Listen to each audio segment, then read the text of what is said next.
Jeff, welcome to Berlin. Thanks. It's great to be here. Hello, I have everybody. to tell you, when we were sitting in the first row just a couple of minutes ago, when the heartbeat was there, Jeff looked at me and I was breathing in and out, and he looked at me and asked, Matthias, are you nervous? I said, yes, I'm always nervous on occasions like that. Then he said, so am I. And I said, really?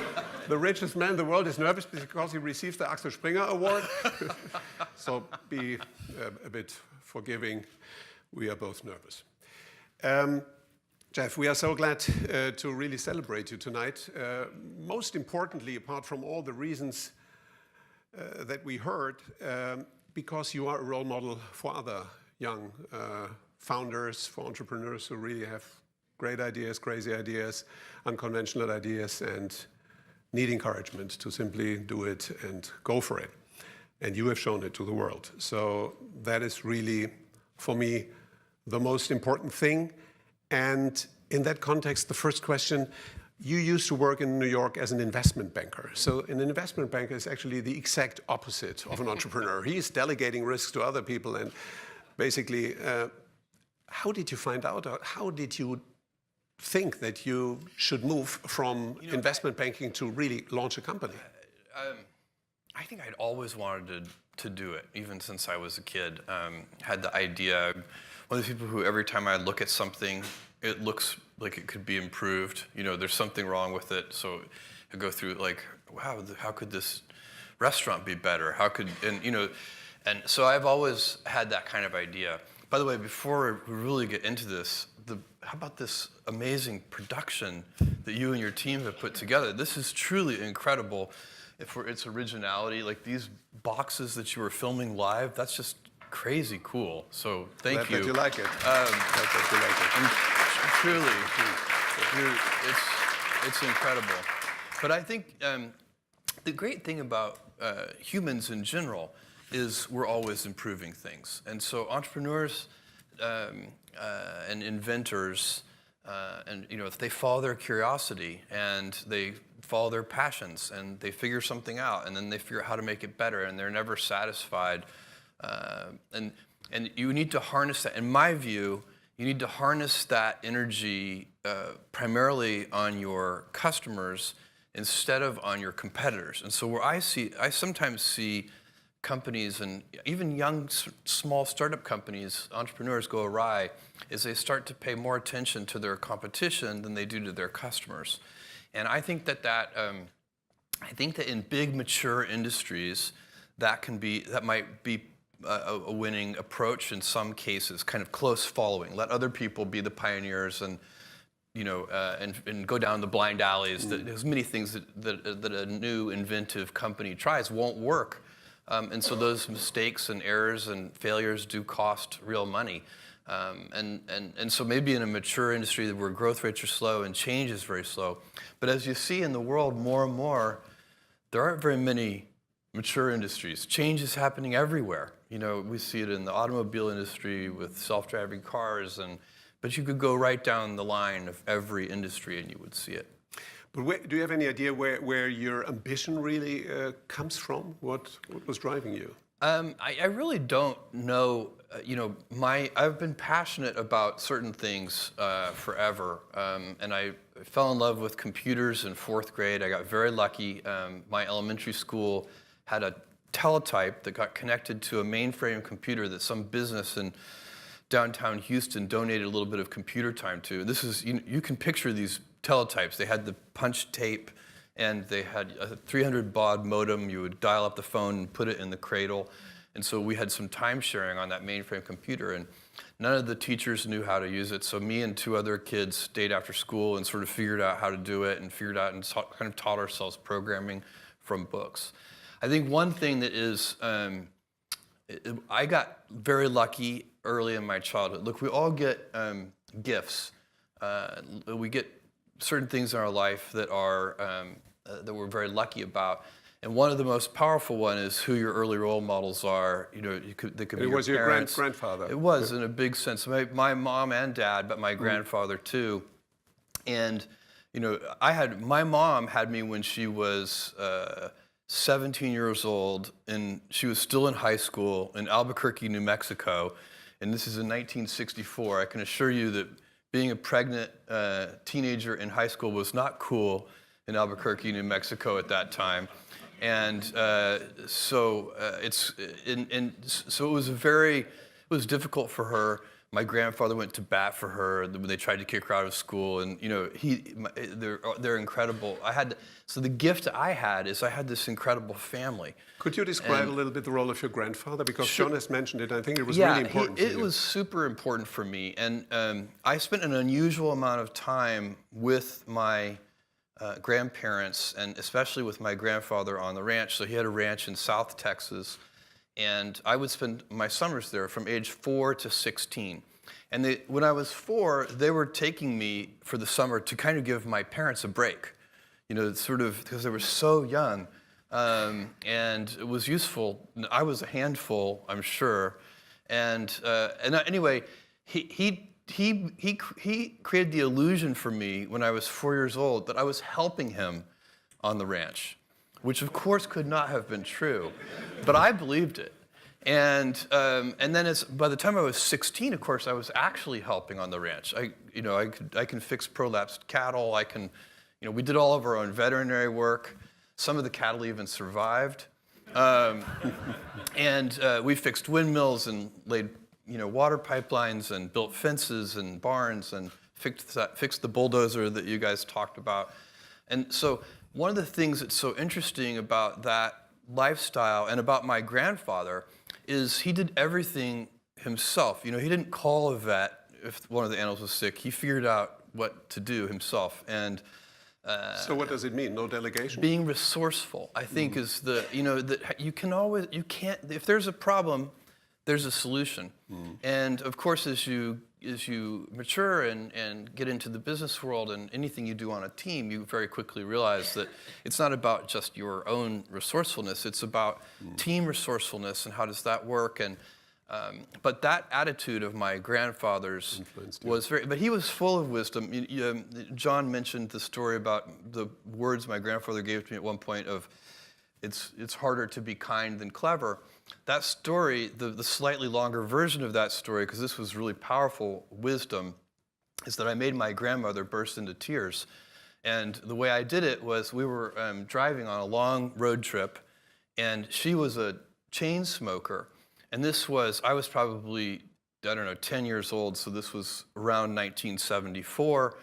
And it was in a period of time where there were heavy radio advertisements, sort of anti-smoking radio advertisements, trying to convince people to stop smoking. And one of the advertisements had this figure in it. It said something like, every puff of a cigarette takes so many minutes off of your life. I think it was 2 minutes, but I can't remember. Every puff of a cigarette. So I sat there in the back seat on this long car ride and calculated how many years she had taken off of her life.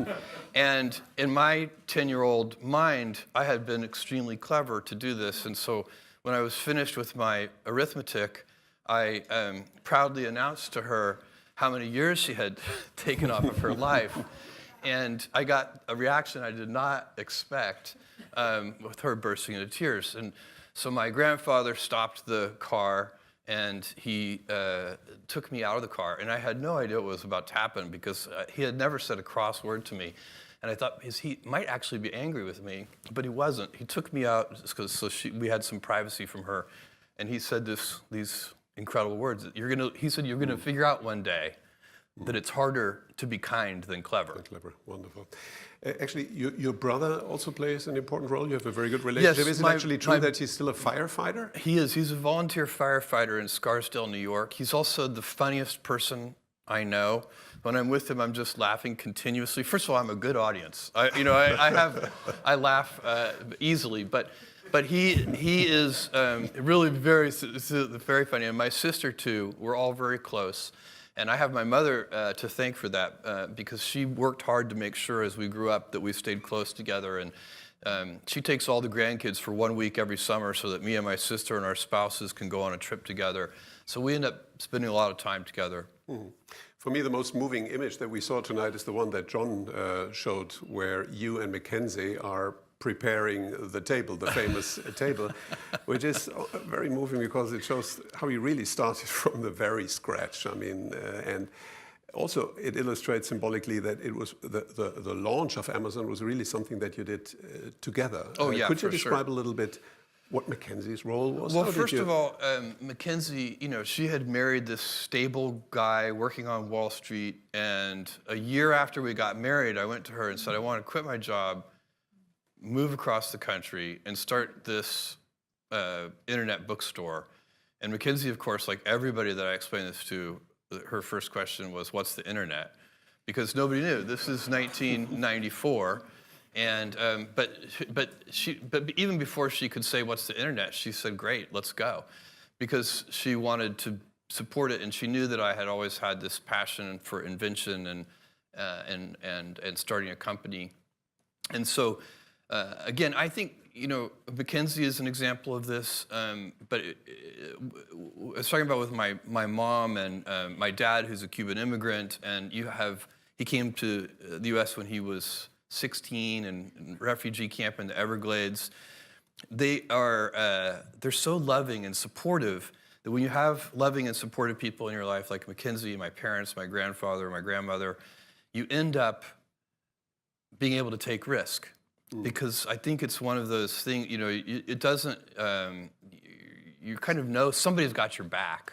And so it's just, I don't even think you're thinking about it logically, it's an emotional thing. So for me, really interesting. You think that unconditional love, if you feel and experience unconditional love, I think it helps you take risk in life. And by the way, I think it's probably true of all kinds of risks in life, not just starting a business. I mean, life is full of different risks. And I think that when you think about the things that you will regret when you're 80, they are almost always the things that you did not do. They are acts of omission. Very rarely are you going to regret something that you did and it failed and didn't work or whatever. But the acts of omission, the thing, it's not, and again, I'm not just talking about business things. It's like, I loved that person and I never told them. And then, 50 years later, you'd be like, why didn't I tell her? Why didn't I go after it? So that's the kind of life regret that is very hard to be happy about when you're telling yourself in a private moment that story of your life. So I think it's anyway. I've won that lottery. I won that lottery of having so many people in my life who have given me that unconditional love, and I do think Mackenzie's definitely one of those. And so we moved, and then Mackenzie, who has basically no skill in this area at all. Really, I mean, you're the least suited person for this. She did our accounting. For like the first year. Was it the first year? Something like that. And she did it well. I mean, that's what's amazing. My wife is a novelist. She's won the American Book Award. Toni Morrison, the Nobel Prize-winning author, who was Mackenzie's teacher at Princeton. So did she suggest then to do a bookstore? Said on the Charlie Rose show that Toni Morrison, the Nobel Prize, said about Mackenzie that Mackenzie was her best student ever. And so, anyway, Mackenzie is a very talented novelist, but she is not an accountant. But she pulled it off, and then, just we all get done what we need to get done. Did she then suggest that you focus on book business at the beginning, being an author? No, I picked that was your books. idea? I picked books. It is true, she's a big reader. I'm a big reader, but that's not why I picked books. I picked books because there were more items in the book category than any other category, and so you could build universal selection. There were 3 million in 1994 when I was pulling this idea together. The 3 million different books active and in print at any given time, and the largest physical bookstores only had about 150,000 different titles. And so I could see how you could make a bookstore online with universal selection. Every book ever printed, even the out-of-print ones, was the original vision for the company, and so that's why books. And when did you know that Amazon is going to be something way bigger than just a bookstore? Well, I knew that the books, strangely, because I was very prepared for this to take a really long time. I knew that the books business was going to be successful in the first 30 days. I was shocked at how many books we sold. We were ill prepared. We had all the we had only 10 people in the company at that time, and most of them were software engineers. And so everybody, including me and the software engineers, were all like packing boxes. We didn't even have packing tables. And we were on our hands and knees on a concrete floor packing the boxes. And at about 1 or 2 in the morning, I said to one of my software engineering colleagues, I said, Paul, this is killing my knees. We need to get knee pads. And Paul looked at me and he's like, Jeff, we need to get packing tables. and I was like, oh my God, that is such a good idea. The next day I bought packing tables and it doubled our productivity and probably saved our backs and our knees too. But nevertheless, I mean, Amazon had serious crises. In 2002, you went almost bankrupt. So what went wrong and what did you learn from that? We had so many, there have been so many, we haven't had any existential crises, knock on wood. I don't want to jinx anything. But we've had a lot of kind of dramatic events. I remember early on, we only had 125 employees when Barnes & Noble, the big United States bookseller, opened their online website to compete against us, barnesandnoble.com. We'd had about a 2-year window. We opened in 95, they opened in 97. And at that time, all of the headlines, and the funniest were about how we were about to be destroyed by this much larger company. We had 125 employees and $60 million a year in annual sales, 60 million with an M. And and Barnes & Noble at the time had 30,000 employees and about $3 billion in sales. So they were giant, we were tiny, and we had limited resources. And the headlines were very negative about Amazon. And the one that's most memorable was just Amazon.toast. And so I called an all-hands meeting, which was not hard to do with just 125 people. And we got in a room, and because it was so scary for all of us, this idea that now we finally had a big competitor, that literally everybody's parents were calling and saying, are you okay? It's usually the moms calling and asking their children, are you going to be okay? So, and I said, look, it's okay to be afraid, but don't be afraid of our competitors because they're never going to send us any money. Be afraid of our customers.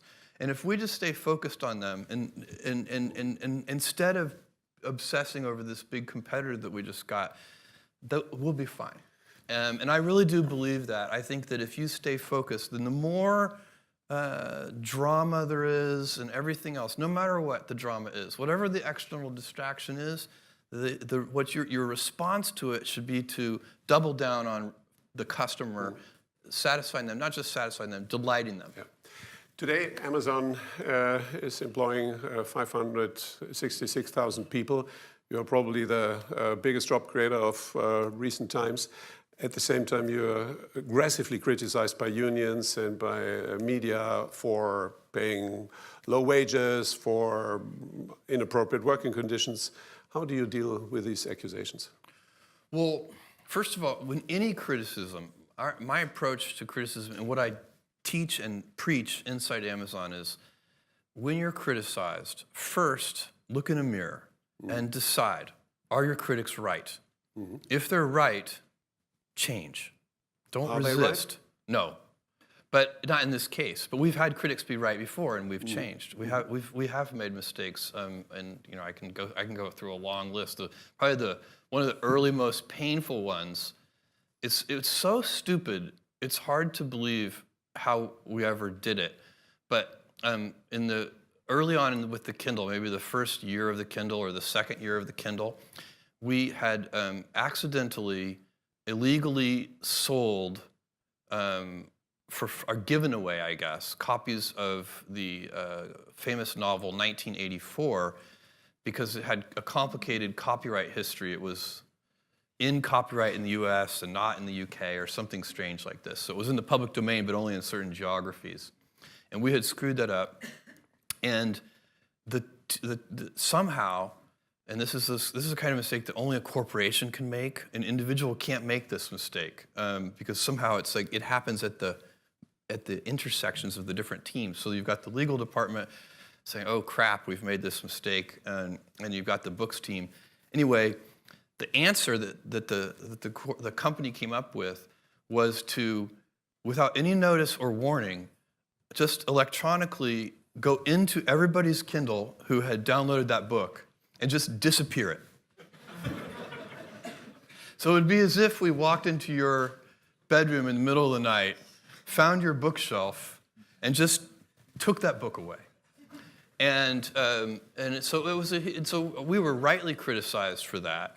It was, and we responded to that. On the condition, and the issue of working conditions, I'm very proud of our working conditions, and I'm very proud of the wages that we pay. You know, in Germany we employ 16,000 people. We pay at the high end of the range for any comparable work. So is it a union fight because the union want to make sure that you are unionized, or what is the real substance of the conflict? It's a good question. And this is in my longer version of how to deal with critics, because there are two kinds of critics. There are well-meaning critics who,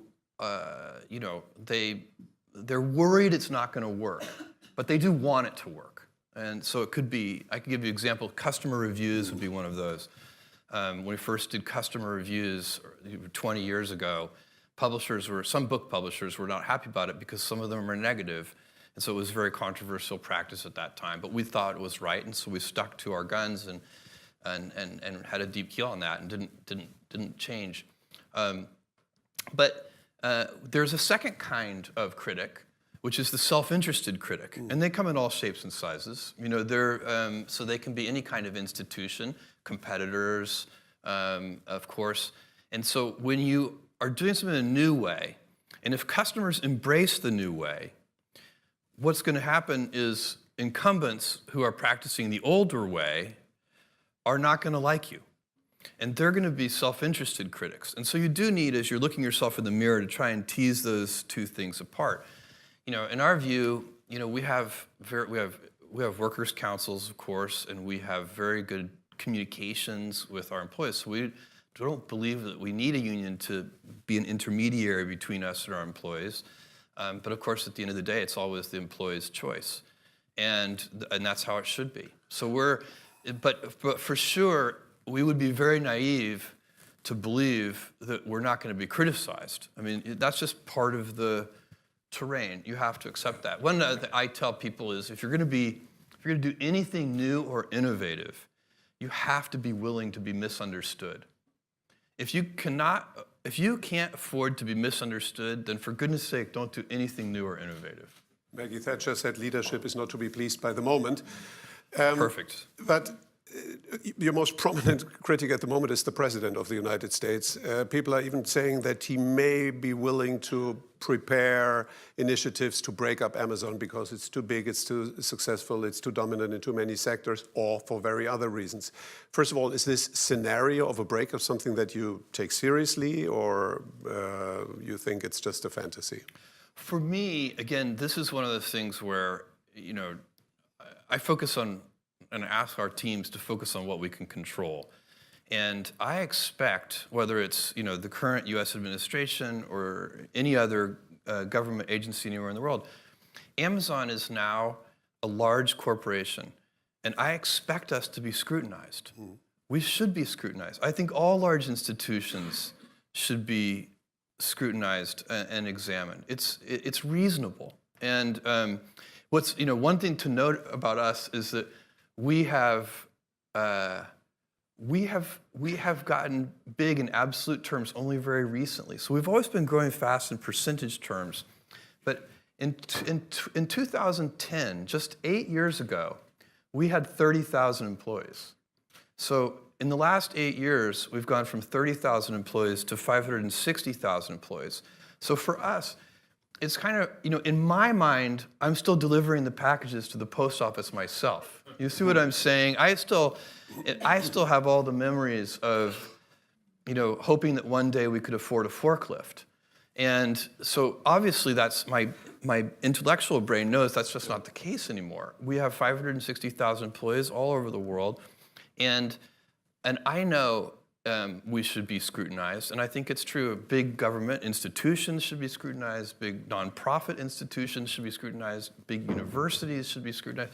It just makes sense. And that's, by the way, why the work that the Washington Post and the other great newspapers around the world do is so important, because they're often the ones doing that initial scrutiny even before the government agencies do. But in a way, the general sentiment towards the big innovative tech companies has changed. I mean, Facebook, Google, Apple, Amazon, they used to be seen as the nice guys in T-shirts that are saving the world, and now they are sometimes portrayed as the kind of evil of the world.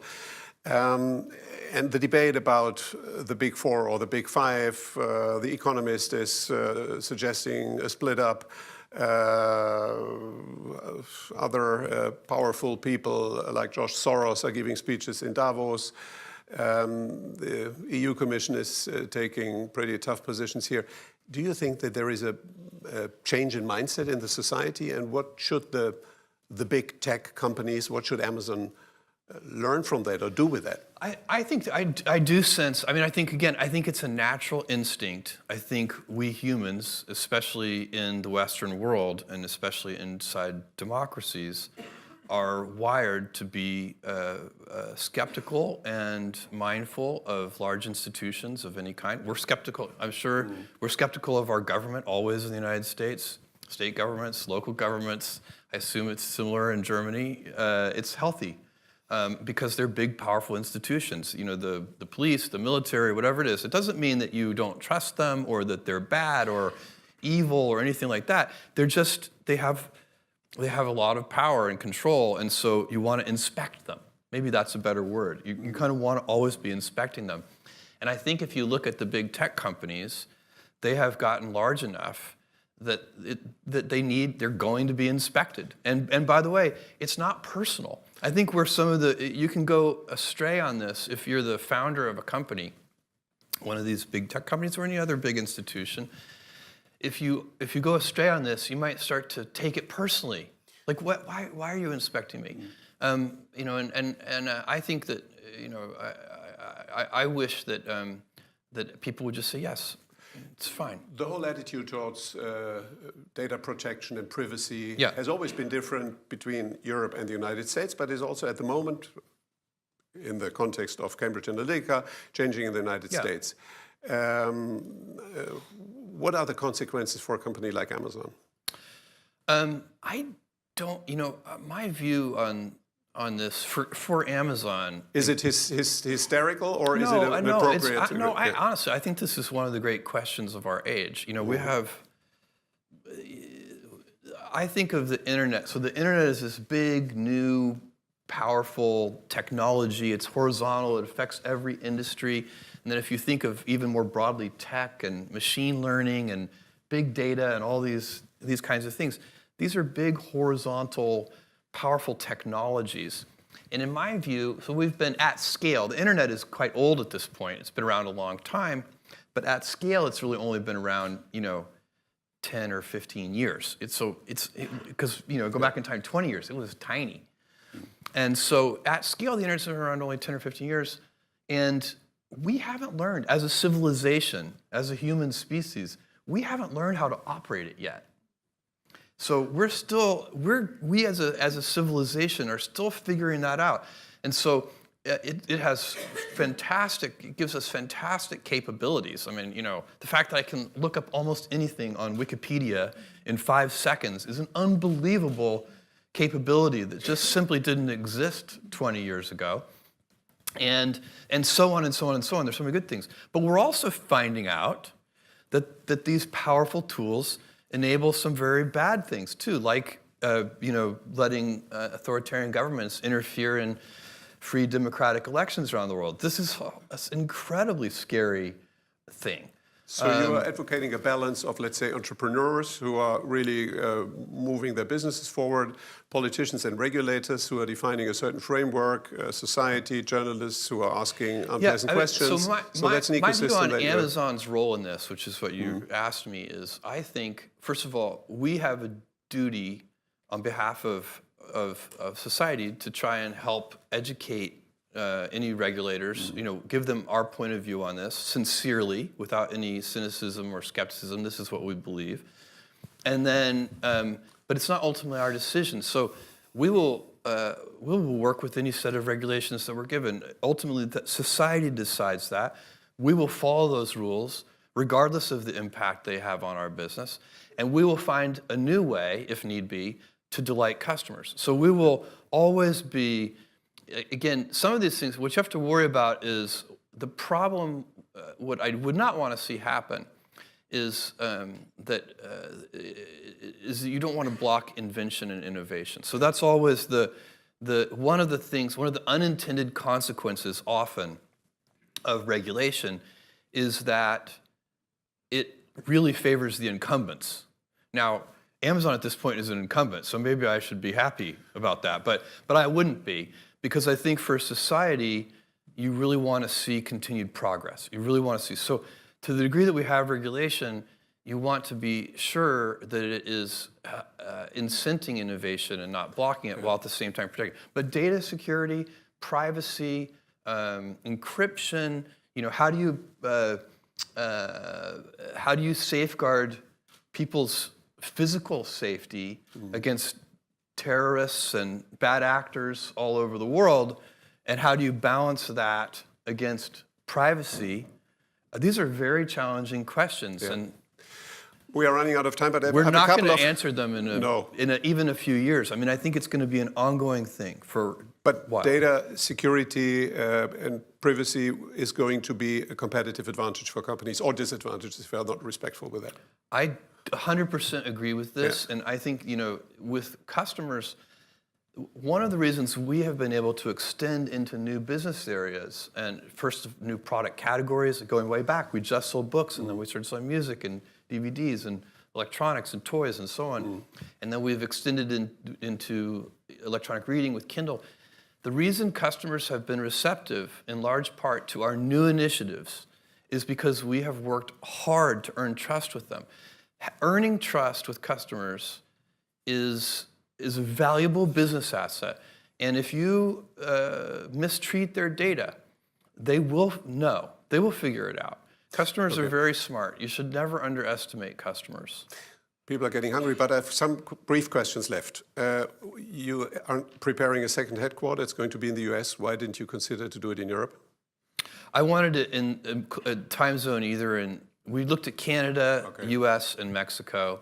So it's not Toronto anti-Europe decision. It's not an anti-Europe decision. I'm glad to hear that. No. When you bought the Post, there were people saying, "Well, that's just a personal toy. He wants to have some political influence." Other people thought that is a new strategic element of Jeff's strategy. So what was it?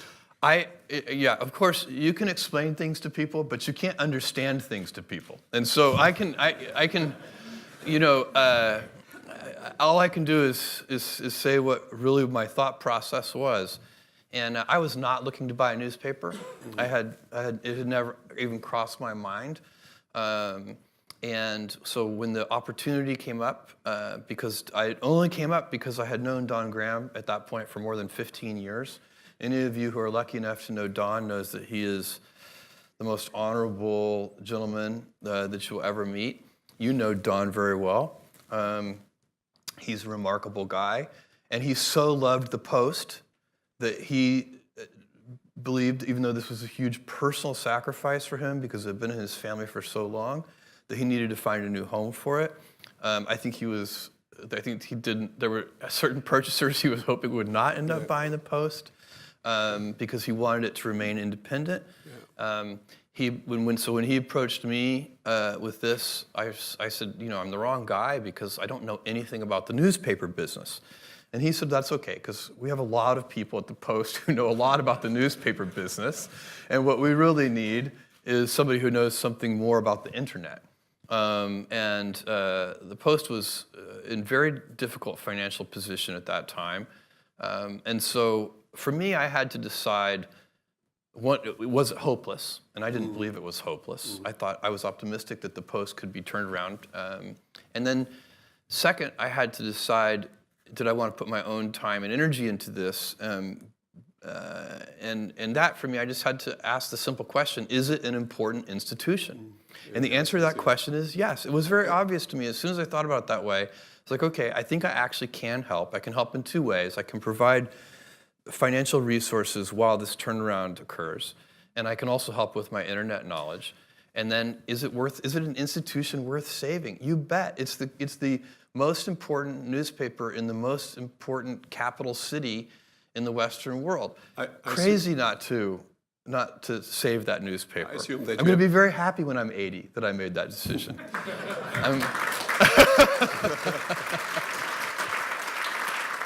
I assume that you have seen Steven Spielberg's film, The Post? I have. Yeah, I've seen it a couple of times. So what is the lesson that you learned from that? And could you imagine also to buy and save other newspapers? No, I get that request monthly. Yeah. I really do. And I tell them the Post is it for me. I'm not interested in buying other newspapers. But I watched that movie, and it's helpful.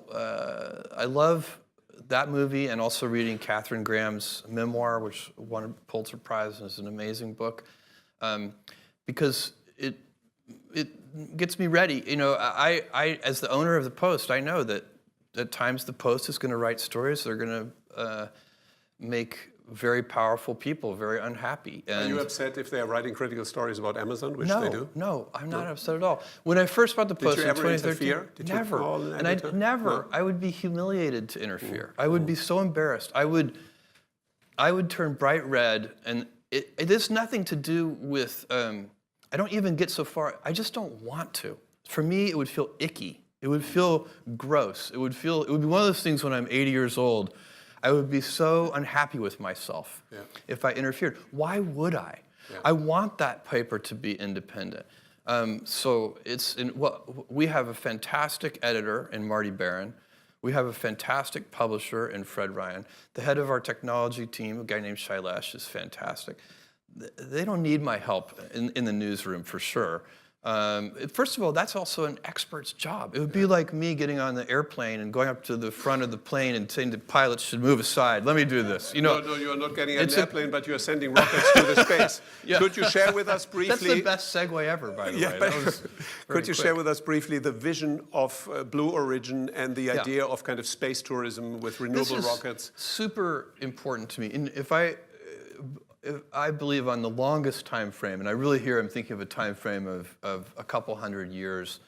So over many decades, I believe, and I get increasing conviction with this with every passing year, the Blue Origin, the space company, is the most important work I'm doing. And so there is a whole plan for Blue Origin. Really? So you'd say retail, online, e-commerce, publishing, that's all less relevant than the space project. And I'll tell you why. And so first of all, of course, I'm interested in space because I'm passionate about it, and I've been studying it and thinking about it since I'm a 5-year-old boy. But that is not why I'm pursuing this work. I'm pursuing this work because I believe if we don't, we will eventually end up with a civilization of stasis, which I find very demoralizing. I don't want my great-grandchildren's great-grandchildren to live in a civilization of stasis. We all enjoy a dynamic civilization of growth and change, and let's think about what powers that. We are not really energy constrained, and so let me give you just a couple of numbers. If you take your body, your metabolic rate as a human, as just an animal, you eat food, that's your metabolism, you burn about 100 watts. Your power, your body is about 100, it's the same as a 100-watt light bulb. We're incredibly efficient. Your brain is about 60 watts of that. Amazing. And so, but if you extrapolate in developed countries where we use a lot of energy, on average in developed countries, our civilizational metabolic rate is 11,000 watts. So if in a natural state, where we're animals, we're only using 100 watts. In our actual developed world state, we're using 11,000 watts, and it's growing. For a century, or more, it's been compounding at a few % a year, our energy usage as a civilization. Now, if you take baseline energy usage globally, across the whole world, and compound it at just a few % a year for just a few hundred years, you have to cover the entire surface of the Earth in solar cells. So that's the real energy crisis. And it's happening soon. And by soon, I mean within just a few hundred years. And so we don't actually have that much time. So what can you do? Well, you can have a life of stasis where you cap how much energy we get to use. You have to work only on efficiency. By the way, we've always been working on energy efficiency, and still we grow our energy usage. It's not like we have been squandering energy. We have been getting better at using it with every passing decade, and still we grow it. So stasis would be very bad, I think. Now, take the alternative scenario where you move out into the solar system. The solar system can easily support 1 trillion humans. And if we had 1 trillion humans, we would have 1,000 Einsteins and 1,000 Mozarts and unlimited, for all practical purposes, resources from solar power and so on. Why not? That's the world that I want my great-grandchildren's great-grandchildren to live in. And by the way, I believe that we will move all heavy, in that time frame, we will move all heavy industry off of Earth, and Earth will be zoned residential and light industry. And it will basically be a very beautiful planet. We have sent robotic probes to every planet in this solar system now. And believe me, this is the best one. But when can it is not even close. But Jeff, when can I buy the first ticket to do a little space tour? We're going to be, so the first tourism vehicle will, we won't be selling tickets yet, but we may put humans in it at the end of this year or at the beginning of next year. So it's very concrete. And then we're getting very close. We've been working on it for more than 10 years. And we're building a very large orbital vehicle. We've been working on that for more than 5 years. It'll fly for the first time in 2020. And the key is reusability. So you mentioned it. We cannot, this civilization I'm talking about of, getting comfortable living and working in space and having millions of people and then billions of people and then finally 1 trillion people in space, you can't do that with space vehicles that you use once and then throw away. It's a ridiculous, costly way to get into space. The most recent thing that Amazon is planning is home robots. Yep. So I assume it's more than Alexa walking. So what's the vision behind it? I saw that rumor in the press, and I can't comment on that. Okay, I see. So it seems to be very serious. Jeff, you are one of the most long-term thinking entrepreneurs. If it is about companies and products and services. If it is about philanthropy, you recently said that you're a very short-term thinker. You really want to deal with the now and here. Yeah. Can you explain that approach? I think that's also very innovative. I'm going to end up doing a mixture of things. We started doing in Seattle, there's a homeless shelter called Mary's Place, run by a woman named Marty. And that has really impacted my thinking on this issue. Because what I'm seeing is that when you, of course, I'm in favor of all the, long-term oriented philanthropy also is a good idea. So I'm not against that. It's just I'm finding I'm very motivated by the here and now there. So seeing, a lot of the homelessness that Mary's Place works on is transient homelessness. So when you go study homelessness, there are a bunch of causes of homelessness. Mental incapacity issues are a very hard to cure problem. Serious drug addiction, a very hard to cure problem. But there's another bucket of homelessness, which is transient homelessness, which is, a woman with kids, the father runs away, and he was the only person providing any income. And they have no support system. They have no family. That's transient homelessness. You can really help that person. And you, by the way, only need to help them for like 6 to 9 months. You get them trained, you get them a job. They're perfectly productive members of society. Last week we had Bill Gates for dinner here, and he said that he has a ridiculous amount of money, and it's so hard to find appropriate ways to do good with the money. Yeah. So what does money mean for you, being the first person in history that has a net worth of a three-digit amount of billion? The only way that I can see to deploy this much financial resource is by converting my Amazon winnings into space travel. So that's basically, Blue Origin is expensive enough to be able to use that fortune. And I'm currently liquidating about $1 billion a year of Amazon stock to fund Blue Origin. And I plan to continue to do that for a long time. So, and so because you're right, you're not gonna spend it on like a second, dinner out. There's no, that's not what we're talking about. Yeah. So for me, I'm very lucky because I feel like I have a mission-driven purpose with Blue Origin that is, I think, incredibly important for civilization long-term. And I am going to use my financial lottery winnings from Amazon to fund that. With regard to your personal lifestyle, there are no guilty pleasures that you are doing unreasonable things with money? I don't think they're that guilty. I mean, I have lots of pleasures, and we just came back from an amazing trip with the kids. Mackenzie and I did. She planned the whole thing. It was her birthday trip, but she planned it all. We went to Norway for 3 days, and we stayed in an ice hotel. We went dog sledding. We went to a wolf preserve and actually got to interact with these timber wolves. I mean, it was really an incredible vacation, an incredible holiday, and we got it all done in 3.5 days. So it was amazing. Wonderful. Jeff, John mentioned, that's the last question, John mentioned that you are an ideal family man. Yeah? Your kids are extremely important for you. You just mentioned that when we spoke earlier. If we would talk to your kids, yeah, where would they criticize their dad? They would make fun of my singing. Oh, okay. Can we get a... No, God, no. Okay. No. They would make fun of my inability to remember exact words. I'm always quoting like Churchill or something and getting it wrong. And they're like, that's not even close to what Churchill said. They would probably, depending on the moment, they might criticize my laugh.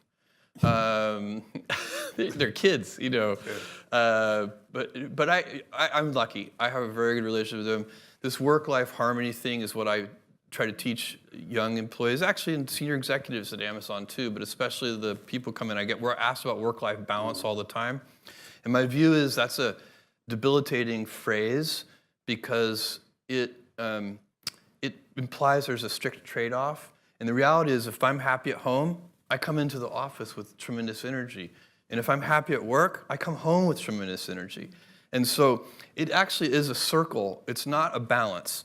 And I think that is worth everybody paying attention to. You never want to be that guy. And we all have a coworker who is that person who, as soon as they come into the meeting, they drain all of the energy out of the room. You can just feel the energy level go, whoosh. You don't want to be that guy. So you want to come into the office and give everybody a kick in their step.